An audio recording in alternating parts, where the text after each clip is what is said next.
कभी मां को नहीं रुलाना चाहिए। कभी जो पुत्र अपने मां का अपमान करता है, मां को रुलाता है, विधाता उससे मुंह फेर लेता है, उसकी ओर देखना पसंद नहीं करता। मां जैसी वस्तु उसको रुलाते हो, जो बिल्कुल निस्वार्थ आशीर्वाद की वर्षा करती है, निस्वार्थ, कितना कष्ट सहती है पुत्र प्राप्ति के लिए।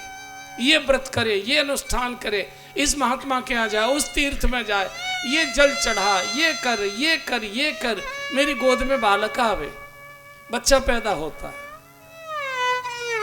और शास्त्र कहता है कि 1,00,000 जहरीले बिच्छू एक साथ डंक मारे, उनकी जितनी पीड़ा होती होगी वो पीड़ा माँ को बच्चे को जन्म देते समय होती है। भयंकर प्रसव पीड़ा, प्रसव पीड़ा से बड़ी कोई पीड़ा नहीं होती। माँ सह लेती है क्योंकि थोड़ी देर में गोद में बालक आए, रात भर गोद में लिए बैठी रहती है। इस मंदिर में, इस महात्मा के यहाँ ये काला धागा बंधवा, ये नजर उतार, ये कर, ये कर, ये त्योहार कर, बालक स्वस्थ रहे।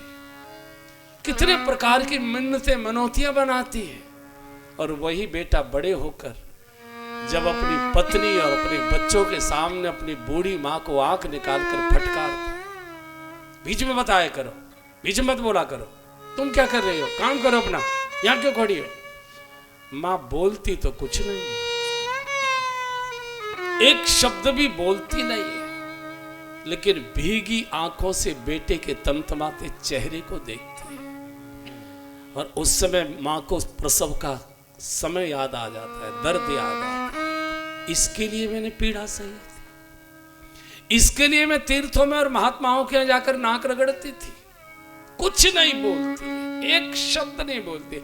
जो छोटा पौत्र है, बेटा है छोटा सा, वो भी माँ के, बाप के तमतमाते चेहरे और दादी के रोते चेहरे को देखता है, कुछ नहीं बोलता। उस दिन माँ भोजन नहीं करती, पड़ी पड़ी रोती रहती है। जिसके लिए पीड़ा सही, वो मरते समय तक भी पीड़ा देगा। इसलिए मां की सेवा मत करो, चलेगा। मां के बिस्तर मत उठाओ, मत बिछाओ, मत बदलो। झूठे बर्तन आपने नौकर चाकर लगा रखे, आप बड़े लोग हैं, कोई बात नहीं, मां को इससे कोई फर्क नहीं पड़ता। लेकिन मां को फटकारिए मत, डांटिए मत, दुत्कारिए मत। मां के जाने के बाद बूढ़े बूढ़े भी लड़के रोते हैं। मां की कीमत मां के जाने के बाद पता लगती है। अपने मन की बात वो बोल ही नहीं सकता है। भाग्यशाली की मां देर तक जीवित रहती है, क्योंकि मां तो मां है। अभागी की मां जल्दी चली जाया करती। हमने ऐसा सुना है, अकबर बादशाह जब उनकी मां मरी थी तो लगभग 90 वर्ष की थी। अकबर 60-65 साल के थे। बहुत रोए, बहुत रोए, अकबर बहुत रोए।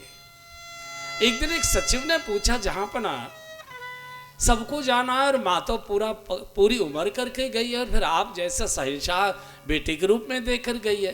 ठीक है, थोड़ा बहुत दुख होता है, लेकिन इतना आप रो रहे थे, इसको तो इतना रोने की तो आवश्यकता नहीं थी, उनको तो जाना था। अकबर ने कहा, क्या ये मैं नहीं जानता हूं कि सबको जाना है? सबको मैं नहीं जानता हूं? बोल फिर आप इतना रो क्यों रहे थे दहाड़ मार मार? बोले मैं इसलिए रो रहा था, मुझे जहां पनाह कहने वाले लोग तो बहुत रह गए, सम्राट और शहंशाह कहने वाले लोग तो बहुत रह गए, लेकिन बेटा अक्कू कहकर बुलाने वाला दुनिया में कोई नहीं है। जब मैं आया करता था, धीरे से बुलाती थी, बेटा अक्कू कुछ खा लो बेटा। माँ है।